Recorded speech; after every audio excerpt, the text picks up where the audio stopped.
Welcome to the Expert Edge.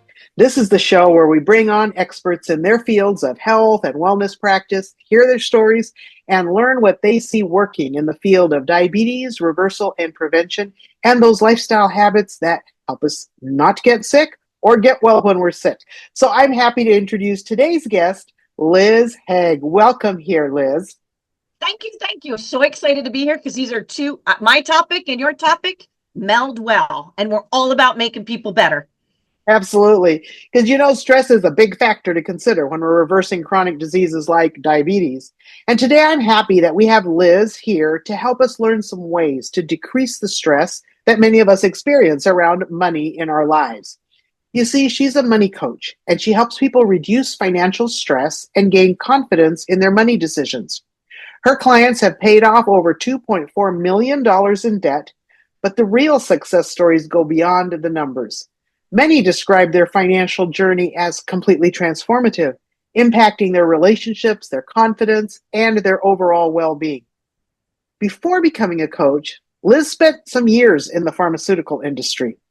She had a successful career, but she wanted to make a greater impact on people's lives. And she knew that money confidence and a strong financial foundation don't just change bank accounts, they change futures, they reduce stress, and create opportunities. That passion led her to financial coaching, where she helps people shift from money overwhelm to money empowerment. And today she's here to share insights on how financial stress affects health and how small intentional changes with money can create lasting results. So tell us a little bit about how you got started on your own journey.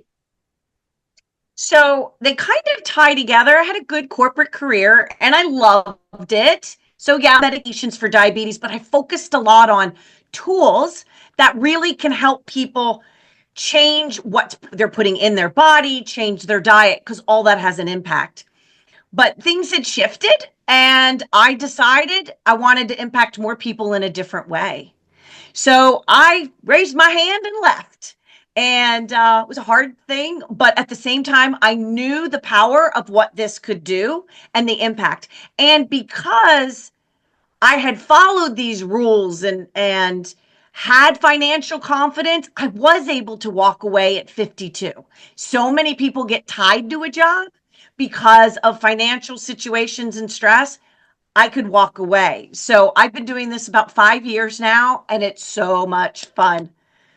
So, and I Love do it. believe that stress is huge because it impacts cortisol levels, right? Absolutely. Any kind of stress, right? I don't want my husband to hear me, but I see it in my husband when he's stressed at work and he's Mhm. eating, right? He's going to the cabinet and we have inflammation, we get weight gain, and it impacts our Mm, insulin resistance. And these are all things that impact our diabetes. So if we can reduce money stress, then absolutely. we can then focus on our health. Yeah, so you've really brought it together, how So they that's tie kind of the together. initial tie. Yes, that's a great place to start.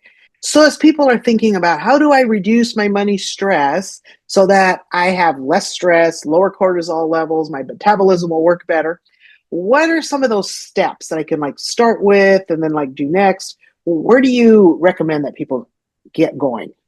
Okay, so the first thing is we got to get it out of our head and onto paper, app, spreadsheet, because we all know what goes on in our head gives us more anxiety, right? Like we'll just ruminate. So now we get it down on paper. The first place you start is what we call the four walls, right? We need to make sure we can pay our shelter, our food, our utilities, and our transportation. Okay. Mhm. And a lot of people know that part of it. They might say, yeah, I got that. I'm used to paying my bills. So then step two is let's plan for future things. So if you're dealing with health issues, what do I need to think about that I need to consider, right? Like, do I have extra doctor's visits and I need to help with that planning? Um, and the variable expenses where we call all the leakages, right? The eating out, that's not good for us and our diabetes, trying to reverse it because food at home is way healthier than food in the restaurant typically. Don't want to pick Sure on could all be. restaurants, Yeah. right? Um, Leakage, Amazon, right?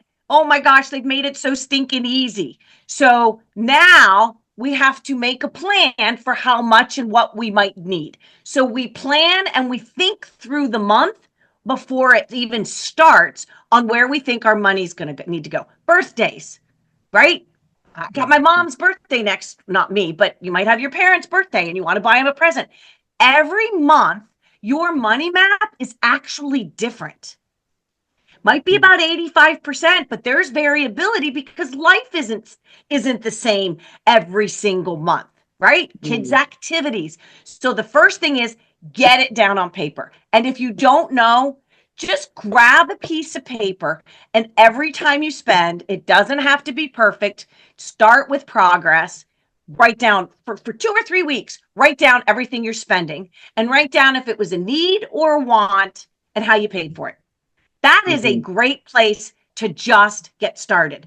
Then we're going to take that and we're going to move it into a plan that gives you control. I love that because that's really pretty simple. And I think a lot of times just tracking what's actually going out is something that maybe we don't do. What about things like automatically paid subscriptions, things like that that we're not actually seeing? How do we capture all of that easily? So even if it's an auto, you got to see it coming out of your bank account. You write that down too. It's amazing when I work with people and we do work on a money map. And here's one thing you have to know. Your money map will be really messy and not great the first month. Okay? Do not abandon ship. Then you stay with it the second month, and then the Mm. third, and then each time it gets better. I kind of tell my clients, let's make it a game. Let's see how close. Not from a place of shame, but a like, how Mm. much do I really know? Right. And if I don't know much, how much more do I know the next month than the next month? And I Mm. promise you, as you do this, you will learn so much about yourself and about what you value. That is the other thing. A lot of people think it's all about numbers. If you change your I thought about what a money map or a budget is about, it's a story that tells what you value, Mm. That's an right? interesting way to think about it. Yeah. Where are you spending? Now, you might be spending money on things you don't value, right? It might be a Mm. side little thing, but when you're writing it down, you begin to realize and you really begin to just think about, do I really value this? Because here's the deal, whatever you say yes to, whether you know it or not, you are saying no or delaying a future goal, something else you want, something you're striving for. So you have to figure Mm. out what is that balance, right? Otherwise, if you're a YOLO, right? Live for today, right? If you're doing that, you are giving up something in your future. That is Mhm. just the reality of it. Because I get a Mhm. lot of people that come and, oh my God, 50 hit. Now I'm playing catch up. Like, I want to smooth this out and help you figure out how do I balance enjoying today, living for today, with Mm. also living for the future, right? Like, that's the Right. key. That's the secret sauce. So, what do you find are some of the characteristics of having like a healthy relationship with money? What does that look like? How can someone like pick up on whether their relationship with money is not healthy? So first of all, I think some of it starts with your identity, and it can also be your identities kind of with your health, right? Like if you say, I'm just someone destined for diabetes, okay? Hmm. That's going to impact what change you want to make. Sometimes I Hmm. get people that come to me and they say, I'm just not good with money. I haven't been good my whole life. And I Mm. think changing that and reframing it, right? And it might even be initially, I want to be somebody who can say they're good with money. I want my kids and I want to teach them and change my legacy. Because legacy isn't about leaving money. I don't believe that's a piece of it. It's also about what we teach our kids and people that follow us. That's part of our legacy. So I do Mhm. think first off is changing our mindset around and not just accepting for 20, 30 years, I've been bad with money, so I can't change. I think that's Mhm. the very first place. And then next, you got to have a really big why. Because you can keep going into debt and or maybe just not reaching your goals, but how is it serving you? And you got to be ready. Because I'll be honest, this isn't easy. Just like reversing diabetes isn't easy, right? We got to change what we're putting in our bodies, what we're our Mhm. mindset. It's Yeah. not. But the greatest transformation comes from things that are difficult. Otherwise, we'd all be doing it. True. And you talked about understanding what our belief system is, and I think sometimes we don't stop to think about it. But say we've identified a belief that's not really serving us and probably isn't true. How do we change that? First step, we have to make a statement that we have to decide we want to change it, Okay. right? And we need to make a statement, I believe, on what we want it to be. And then we have to decide what do we have to do to make it happen. Seems Okay. pretty simple, right? I don't want this. This is what I want. But that's also the tricky part. Like you can find stuff out on the internet all the time about money management, okay? And Mhm. budgets, and there's YouTubes. There's books. The hard part is the implementation. And that's why Mhm. just like a health coach helps you with accountability and helps you customize and be specific to you, that's what a money coach does. We Mhm. help people feel confident and not let you bail. It's one of my first questions, like, how confident are you can do this? If Mhm. somebody's a 2, we got to talk about that. If Mhm. somebody's a 10, what do we got to do to keep that going? And that's Mhm. partly where a coach comes in. You got all the information's out there, it's the implementation Yes, I and the agree support. because I definitely see that in the area of health so many times. It's not that people don't know what to do to be healthier. Like probably anybody can come up with 10 things they could change and be healthier, but doing it takes that accountability, support, sometimes a community that can really make a difference. As people are looking at improving their health, they might need to change the kinds of food they eat. Mm-hmm. You talk with people about how to prioritize food, lower their bills. So, what are some of the strategies around that?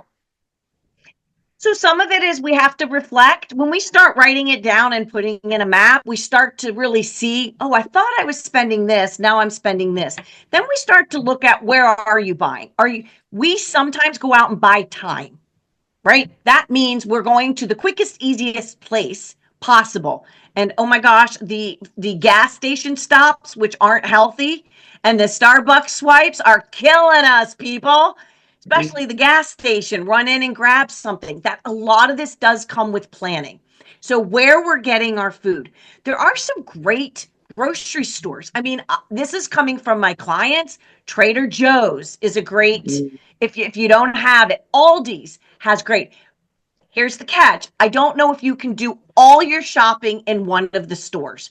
That's Yeah. why you're buying time. So sometimes you might have to be real specific and you can get real cost effective food in Mhm. one place. Your produce might be great in one place and you might need to go someplace different for meats. You won't Mhm. know that until you pay attention. And when you start writing it down, you also start. Just want to share one quick story. I was Okay. looking at Progresso soup, right? I know it might have a lot of sodium, but I saw in my grocery store it was now up to $3 and some odd cents a can. Okay, I don't have it. My husband likes it, but at Target it was like at the time I looked, $1.80, and I think it might be $2 a can. That's a buck Yeah. difference for this Yeah. can of soup, right? So really paying attention, and it starts when you put it down on paper and you start this journey. It reminds me of many years ago when my children were small, and I was following some newsletter around making sure that you're being aware of what you're spending on food at different times. And I actually had like a little notebook that was alphabetized, and I put like all the foods that I regularly use, and then had columns for different places I could buy them. And I started putting down the unit price, like per pound or per 14-ounce can, or what was it, so I could identify the best buys on the things I bought all the time. And I found it really did make a difference when I started paying attention to that. It was a lot of work at first, I'll say that. Yeah. But I did learn, like, oh, it's I should buy these things at this store, but these things at Mhm. this other store. And usually with about 3 stores, we could do most of our grocery shopping pretty Yep. effectively. So I think that is a great idea. Um, I'm kind of curious as to whether there's an app that lets you do something like that these days. I'm not sure. There might be. I probably could be something, right? Like, but what I find is, so sometimes people don't want to get in the weeds. They just have to know what they want, what they like, and as soon as they start putting it down, they start paying attention, Mm-hmm. and then they start. We decide, is this what you want to spend? And then we can talk through what's around them. There Mm-hmm. might be an app out there. I'll have to go fishing and looking. I have not Um, seen one that actually does what I was just talking about, comparative yeah, I prices, haven't but either. you'd think somebody would come up with it. Yeah, maybe we should collaborate and find somebody who knows how to Right? make an app. Not my thing, right? But you mentioned it and you said it. It starts with awareness. And it's Mm-hmm. amazing because then after we're aware, we can adjust and we can align. But if we don't Yeah. have that awareness, we can't adjust and align. Yeah. So I do think it makes a big difference for people to start thinking about, um, what am I doing, and are there things I can do differently? You also work with people sometimes to help them save on their medical bill copays. You want to share something about how you do that? Yeah, so there's a couple of resources and tools that are kind of out there. So a lot of times people have FSA, flexible spending accounts within their company. They don't Mm-hmm. take advantage. It's like putting a pile of money that's pre-tax. They take it out of your income. It does take some planning, right? And there's a I look, I'm all about balance. There's a tiny bit of hassle factor. You got to keep your receipts and so forth, but you can $2,000 to $3,000 of expenses. If your tax rate's 25%, you can save $700-800 a year. Mm-hmm. So there's a people don't take advantage. There's HSAs, right? Depending upon your health plan you took. And the other one is, and I know we're working to reverse diabetes, get people off medication. Sometimes they're on it initially, or there's Mm-hmm. other chronic diseases. A lot of times people don't realize that the pharmaceutical company of the drug that they're on, it does depend if it's a brand drug or a generic. So we're talking a brand drug, that there are patient assistance programs and there are discount programs, coupons for those medications. And when I was in the industry, it's been 5-6 years. Like the rate that people used them was less than 20%. I don't know since then if it's gone up, but people weren't taking advantage. It was one of the things that I wanted to encourage people to do. Is there a slight hassle factor at times? Yes, but we're not talking a buck savings. You can save Mm-hmm. a lot with a little bit of time. But a lot of times people have no idea. And what I would say is if you're on a branded drug, okay, just put that drug name in the web browser.com, because most of the drugs have the name.com. The pharmaceuticals have created a website, and then look for a tab for support, help, resources, and Mm-hmm. see what they offer. Some of it's dependent upon your insurance, whether you're self pay. There's a lot of variables. I think that's a really good tip there, because in the process of reversing a disease, as we're working through getting off of medications, just even being able to save on the ones that we're still needing can really make a difference in the budget, because that can take a big chunk out of somebody's budget, especially if you're on a fixed income or it's an expensive medication. And a lot of the medications for chronic diseases are pretty expensive. Insulin can be out of this world, as can blood pressure and heart medications. Yeah. It really will depend if they're on the generics can add up or if they're on a Hmm. brand medication. So, I mean, I Yes. don't want to leave it that it's there, it's all of it, but a lot of these diabetic meds you're seeing on TV, Hmm. right? For diabetes, I'm not doing, I know the weight loss ones are a different story, but for diabetes, if they're covered on your insurance, there are copay cards that can really, if your copay is 50, it can take it to, this is all hypothetical, can take it down to Right. 25, that kind of thing. But the thing is, sometimes people don't take advantage of it. Hmm. And many providers used to see us, and not me anymore, but used to use those tools, and they've cut that. They're not seeing it. So they're forgetting Um, to tell patients that there's an option here. mm. That's really great to know. And I think that can be really important for people to think about and to explore as another way to maybe cut expenses. Um, I really appreciate the fact that you have generously provided a gift for everybody that's listening to us today. And it's a couple of money mapping tools. You want to tell us about them? Yeah. So part of the money mapping is everybody thinks they know what to do. And I find, especially when people come to me, they got like one piece of it down, but there's 3 or 4 other pieces.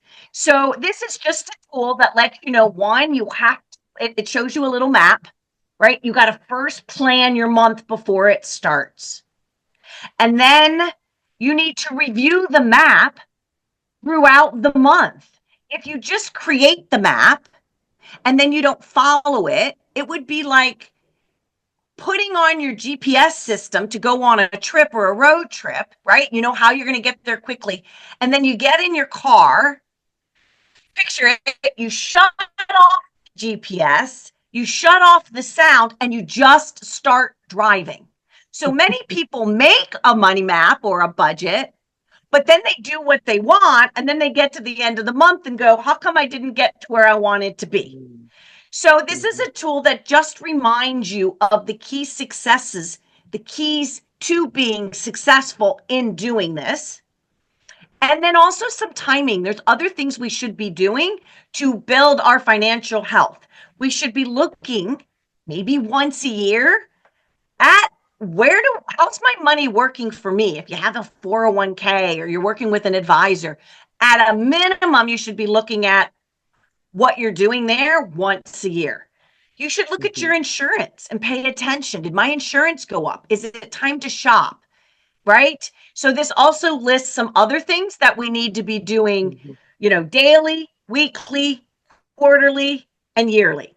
So it's Oh, just a tool very good. you can post up. Yeah. Yeah, I love that. I think that's really helpful, a reminder to keep us on track as we are looking to decrease our stress around money. And I just really appreciate the things that you have shared with us today. This has been really, really helpful, Liz. And I know that people are going to like start thinking about, well, what are some of the things I can do here and how can I continue to reduce my stress? If someone wants to work with you, how do they do that? Yeah, so you can go one quick way, especially if you want to know more about me, you can go to my website. It's super easy. LizHaggFinancialCoach.com. I do get a lot. There's Google reviews out there for all my clients, not all my clients, but people who have filled out the Hmm. Google review. But what I offer is a complimentary session. I want you to experience what an outside perspective and what it's like to work with a coach. And I want you to walk away with some nuggets. There's no pressure. If you walk away and you're like, I'm good to go, then I've done good. And if you say, I want more of this, this was insightful, then we talk more about what coaching would look like. So my website, I think you have something, I don't Yes. know if I have to put up, but I guess I could No, have you're put it good. on my screen a little bit, but I didn't. No, we're good. It's going to be in the description right below this video. So all of Liz's contact information, her website, all of that will be accessible right below this video so that you can reach out to her, that you can get your free gift and even set up a free consultation if you want. So I just want to thank you so much for your generosity, Liz. That's been amazing. Thank you for being here with us today. And I want you all to remember that health is wealth, and it comes by choice, not by chance. So thank you for being with us here Love today. that.